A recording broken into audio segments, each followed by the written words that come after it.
Welcome to Hokhmah, the channel that explores the Bible with seriousness, science with honesty, and the world with a perspective that searches for meaning behind events. Today, we're going to address one of the most difficult questions, the oldest, and yet the most modern. If God exists, why is there so much suffering? Why injustice? Why disease? Why lives shattered so early, so quickly, so violently? Millions of people carry these questions. Some have lost someone they loved. Others watched their health collapse. Others endured injustices that no one ever repaired. And for many, faith cracked, sometimes even broke. But the Bible affirms something surprising and often ignored. God is not the author of evil, and suffering never has the final word. So today, we're going to take our time. We're going to look at human history, the real responsibility of mankind, the mystery of innocent suffering, and the justice that goes beyond death. Because the real question is not, why does God allow evil? The real question is, where does evil truly come from? And what does God do about it? Get ready. This documentary will not dodge the questions. It will answer them, biblically, logically, humanly. Welcome to this new episode. Welcome to Hokhmah.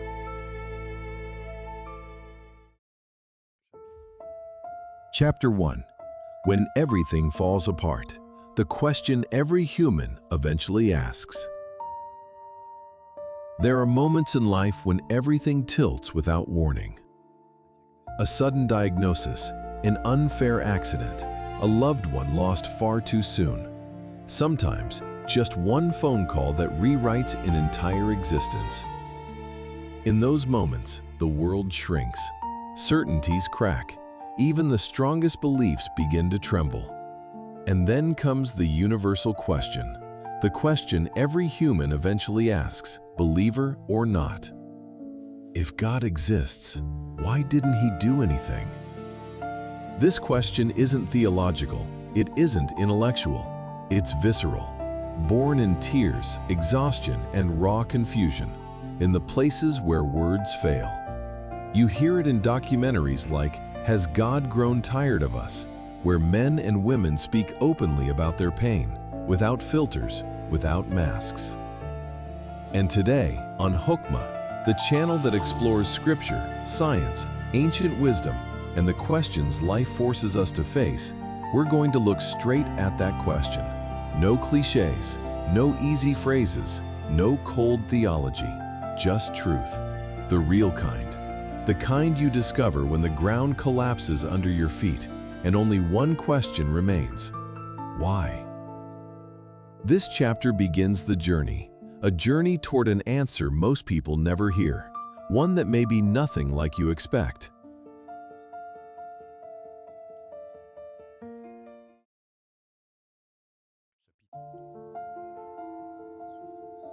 Chapter 2. The origin of suffering. Where does it really come from? The question people usually ask goes like this: why would God allow suffering? But that question is already flawed, because it assumes that God is the author of suffering, or at least a silent accomplice. The real question, the one a philosopher, a doctor, a historian, or a theologian would ask, is far simpler and far more unsettling. Where does suffering truly come from? Who or what is its source? To answer that, we first need to understand what the word suffering even means. It's not one single thing.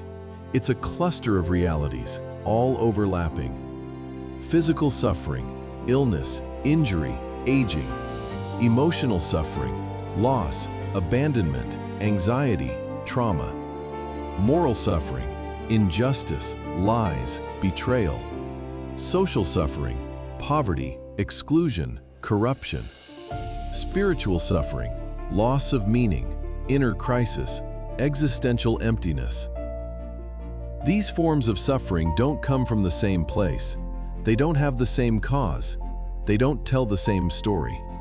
And to understand where they really come from, we have to go back, all the way back, to the source. To that moment when humanity was given the most beautiful gift imaginable, and the most dangerous one.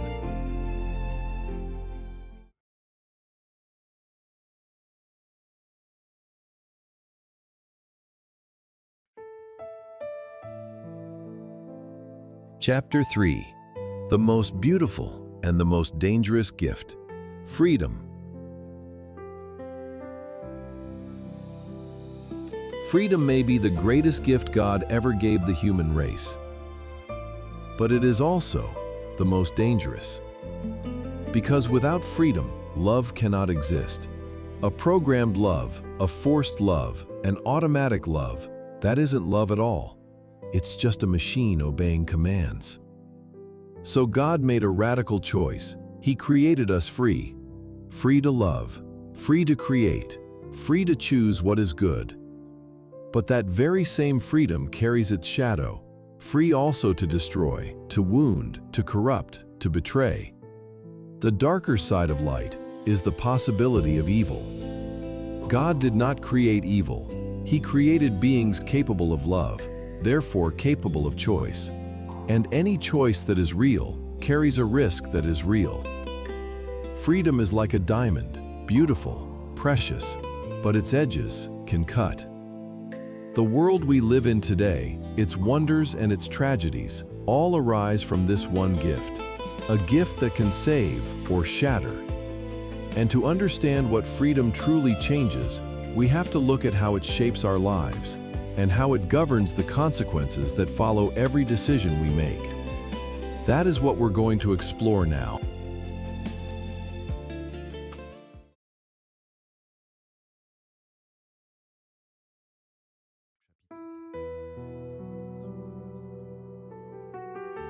Chapter 4. Suffering created by humanity, when the world reaps what it has sown.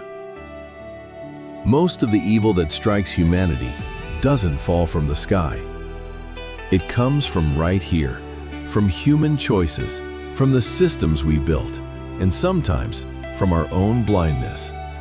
Pollution, modern diseases. In just 1 century, humanity has reshaped the planet more than in the previous 10,000 years. Soils poisoned by pesticides, chemicals so strong even insects avoid them. Water polluted down to the deepest aquifers. Air loaded with microscopic particles. Microplastics now found in human blood. Cancers tied directly to our environment.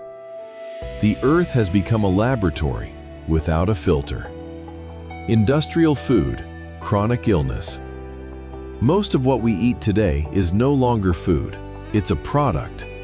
Ultra-processed meals, excessive sugar, chronic inflammation, global obesity, early onset diabetes, weakened immune systems. Our plates have become an experiment, and our bodies are paying the price. Modern lifestyle, an exhausted body. Human beings have never lived so far from their own nature. Extreme sedentary habits, constant blue light, relentless stress, shattered sleep, screen dependency, growing social isolation. We've invented a way of life incompatible with life itself. Human violence, wars, crime, abuse. Behind every war, every oppression, every massacre, there is always a human face. Humans do far more harm to humans than any so-called divine punishment. Corruption, structural injustice. Some forms of suffering aren't individual, they are systemic.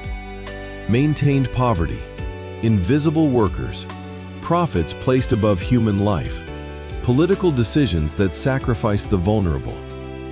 Evil isn't always an action, sometimes it's a structure. Mass exploitation, predictable catastrophe. This is where Koyaanisqatsi sounds like a warning. Endless extraction, choking megacities, machines surpassing their makers. All of it produces suffering in chains.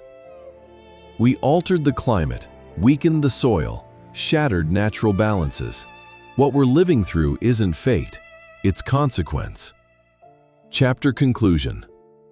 The overwhelming majority of human suffering doesn't come from heaven, but from the earth. Not from God, but from us. This isn't judgment, it's diagnosis. And to understand what remains, the innocent suffering, the unjust suffering, we have to go deeper. The next chapter tackles one of the most painful questions of all. Why do the innocent suffer?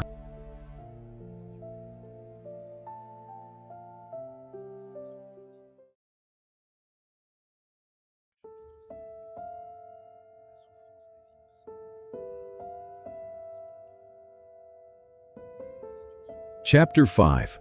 The Suffering of the Innocent, when nothing explains it. There is a kind of suffering that does not come from human choices, a suffering that strikes where it should never strike: children, the upright, families who did nothing to deserve it. This is the suffering the Bible addresses in one of its most mysterious texts.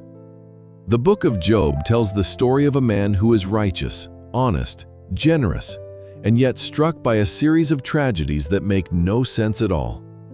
Job is not punished. He did not sin. His suffering is not logical. The Bible does not hide this scandal. It exposes it. In a broken world, there are pains that come neither from God nor from our choices, but from the chaos of a creation that has lost its balance. Some trials are invisible, spiritual battles, unexplainable forces, moments that tear apart the very logic of justice. And yet Scripture remains clear. Innocent suffering exists. It is never ignored. It is never treated as normal, and it will not have the final word. This is what Job discovers. In the heart of the night, God is not absent. Sometimes he remains silent, but never indifferent.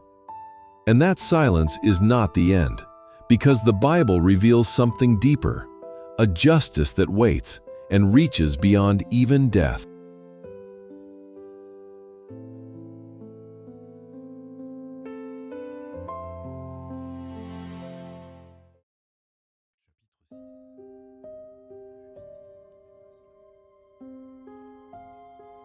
Chapter 6.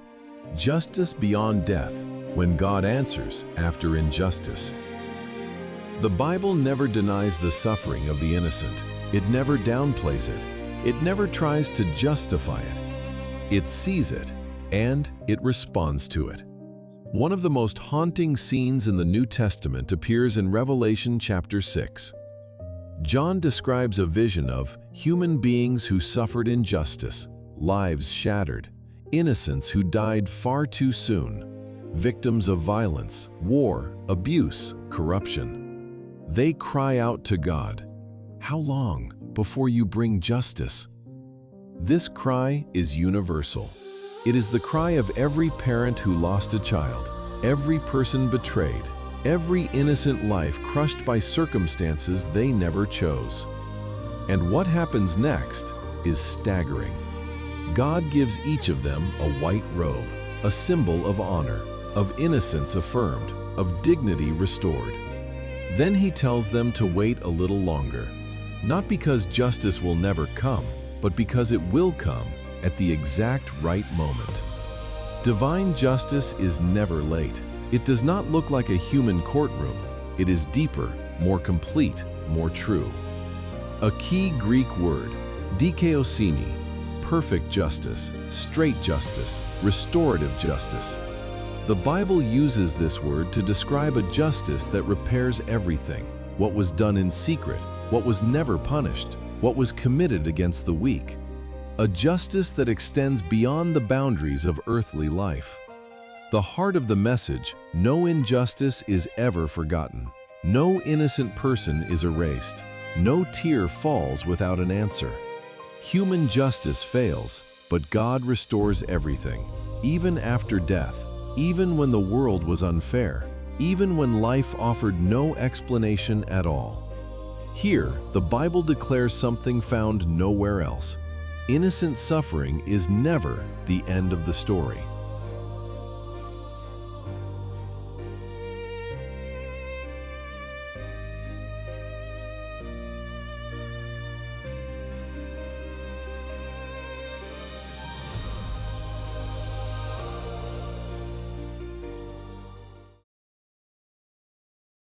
Chapter 7.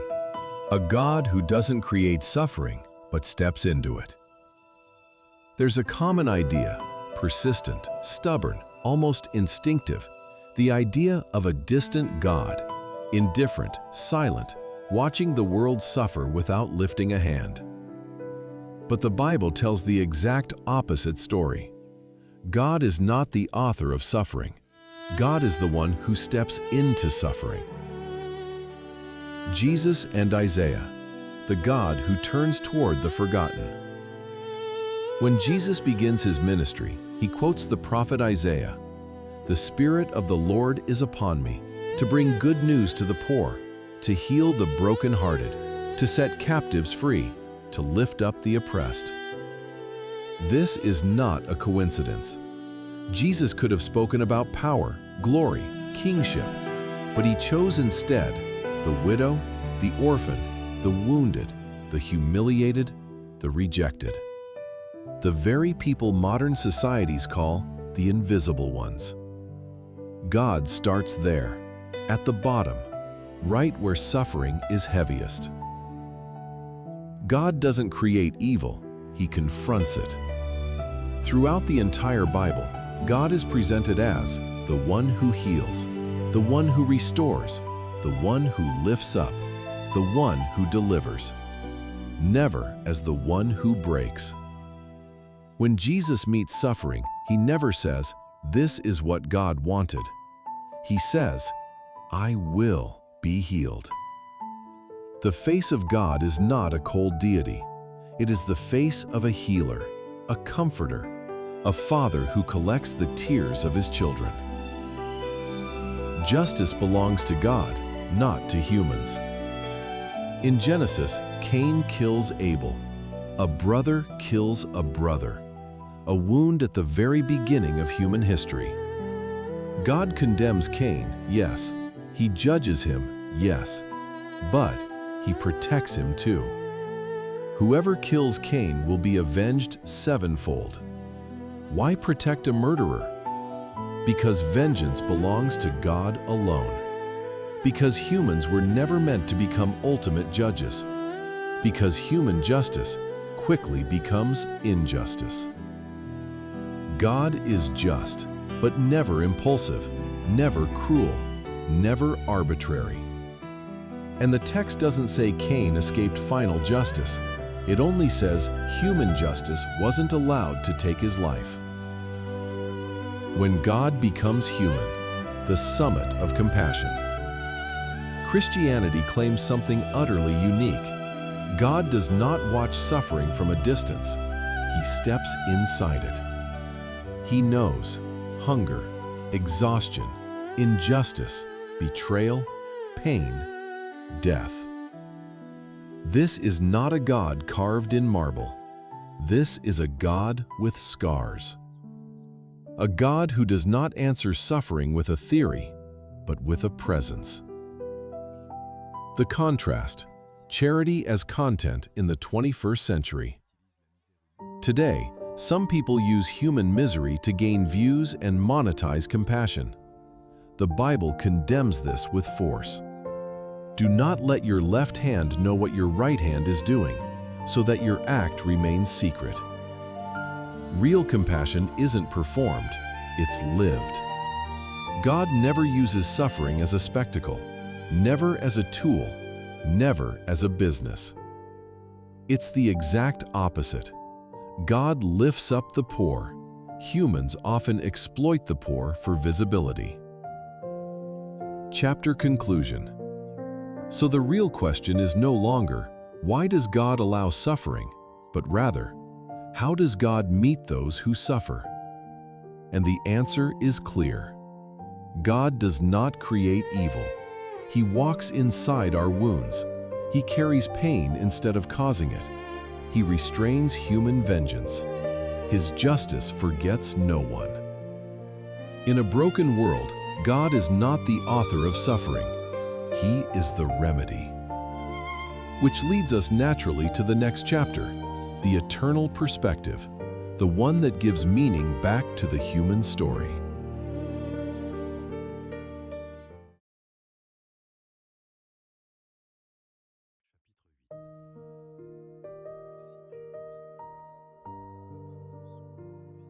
Chapter 8. What if God is calling us to care for life? The question of evil is never resolved simply by explanations. Its meaning is found in a transformation. Because the Bible does not present a God who watches the world from far away, but a God who calls humanity to become the guardians of life again. And that responsibility begins with something simple: taking care of what was entrusted to us. 1. Restoring a healthy relationship with our bodies. All around the world, there are regions where people live to 100 and beyond. Okinawa, Sardinia, rural provinces of China, Crete, Nicoya. These blue zones share one thing in common: a simple life, a natural diet, almost no ultra-processed products. The modern paradox is tragic. We live surrounded by abundance, yet this abundance has become toxic. Pesticides saturate the soil. Fruits and vegetables are sometimes so treated that even insects avoid them. Water, air, and earth are polluted. Ready-made meals contain more chemistry than food. And so the Bible reminds us of a forgotten truth. Your body is a temple. A temple, not an industrial dump. Returning to natural living is not going backward. It is rediscovering a healthy, balanced, human way of being. 2. Recovering a human rhythm. Modern life imposes speed, overactivity, constant stress, screens, shortened nights. But human beings were never made to live in permanent acceleration. The soul wears out, the body breaks, the mind scatters. In the Bible, God creates a rhythm: creation, work, rest. Not out of weakness, but because life blossoms in alternation, not in endless motion. 3. Recovering what matters: peace, community, solidarity. What is technology worth if it isolates? What is productivity worth if it destroys the human? The most resilient societies are the ones where people eat together, live together, share, and protect the most vulnerable. The prophet Isaiah said it long ago: defend the orphan, support the widow. And Jesus lived exactly that.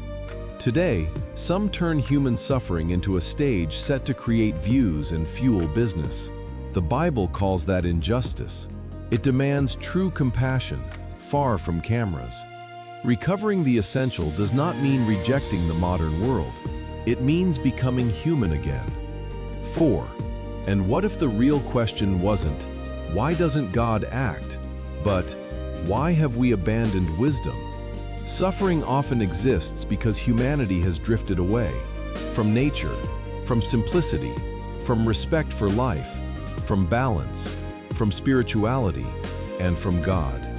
Returning to a healthier, more harmonious, more spiritual life is not an escape.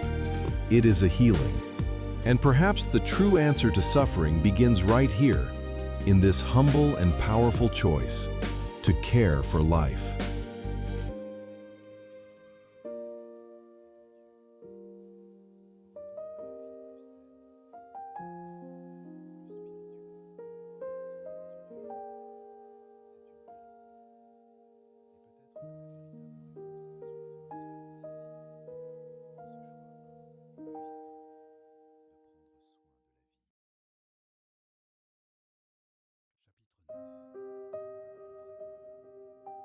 Chapter 9.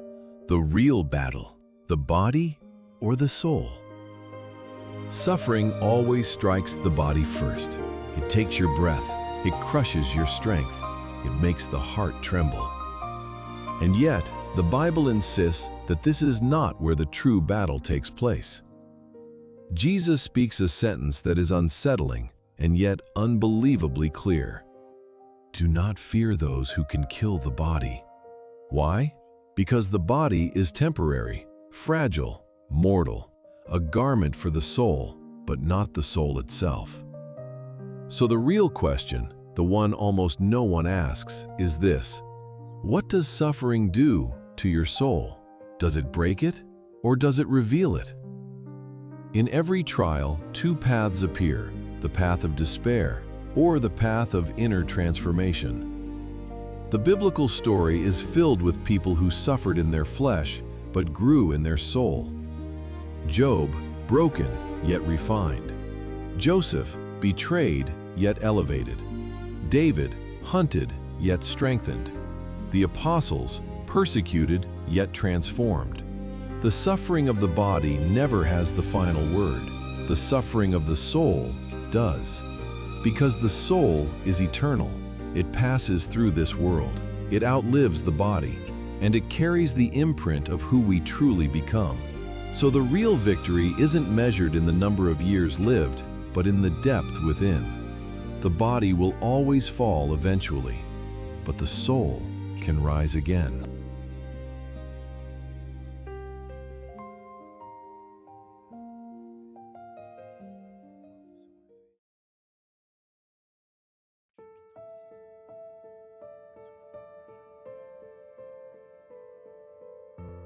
Chapter 10. Suffering never has the final word. Suffering is the favorite argument of those who doubt God. But paradoxically, it is also the place where God reveals himself the most clearly. The Bible never promises a life without pain. It does not lie. It does not sugarcoat. It does not minimize anything. It simply tells the truth. The world is broken. Humanity wounds itself. Injustice is real. Death strikes too early, too hard, too often. But it also declares something that nothing and no one can erase. Suffering never has the final word. God does not create suffering, but he can transform it. The story of Job proves it. Job did nothing wrong. He didn't provoke evil. He didn't attract tragedy through his faults. And yet, he lost everything. But when the storm finally settled, when the night began to open, Job discovered something profound. God was not absent. He was there, in the shadows, in the struggle. And he restored what evil had destroyed. This is not a promise of wealth. It's a promise of meaning, a promise of presence. The martyrs in Revelation, justice after injustice. In Revelation 6, John sees the souls of those who suffered, those whom life never avenged. They cry out, "How long, Lord, until you bring justice?" And God answers them. He gives them a white robe, a symbol of honor. He tells them to wait, because justice is coming. Nothing is forgotten. Nothing is lost. Nothing is left unanswered. This passage affirms one simple and overwhelming truth. Even when justice fails on earth, it never fails in heaven. The ultimate promise, a world without suffering. The final chapter of the Bible does not describe the end of the world, but the end of suffering. He will wipe every tear from their eyes. Death will be no more. There will be no mourning, no crying, no pain. It is one of the most powerful sentences ever written. It does not deny today's suffering. It announces its end, tomorrow. Death is not an ending, it is a boundary. For believers, death is not a pit. It is a passage, a doorway. Those who leave too early, those who suffered unjustly, those the world crushed. God says they are not lost, not forgotten, not condemned to meaninglessness. There is a place where suffering has no power anymore, a place where life returns to its perfect form. The Bible calls this place the kingdom, the rest, the home, the healing.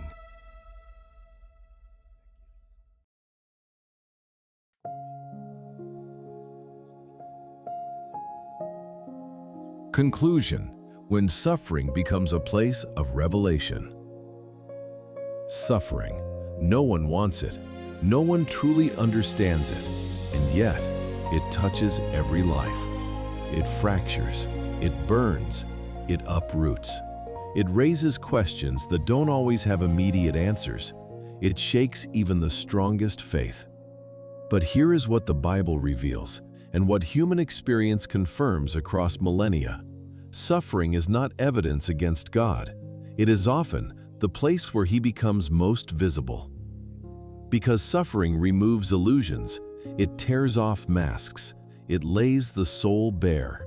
And in that torn space, something can finally enter. Pain breaks us, but it also opens us. It reveals what comfort hides. It creates a void that God can fill. Yes, suffering exists. Yes, it sometimes strikes unjustly. Yes, it feels absurd, violent, unbearable. But Scripture speaks with a firm gentleness. Suffering does not speak the first word, and it will never speak the last. Job cried, and God restored him. The martyrs waited, and God honored them. The innocent wept, and God counted every tear. In Revelation, a final horizon appears. God will wipe every tear from their eyes. Death will be no more. There will be no mourning, no crying, no pain. This is not poetry, it is a promise. Evil is not eternal. Pain is not eternal. Suffering is not eternal. Only God is. And when everything collapses, when the world becomes incomprehensible, when nothing remains, He remains. This video does not aim to explain every mystery, nor to minimize any pain. Its purpose is simply to show this: even in the deepest darkness, God is not absent. He is not silent. He is not indifferent. He walks into the heart of suffering. He lifts those who fall. He heals what the world destroys. He restores what evil has broken. And sometimes, in the place where life seems to fade, He sparks hope. Because suffering never speaks the last word, God does.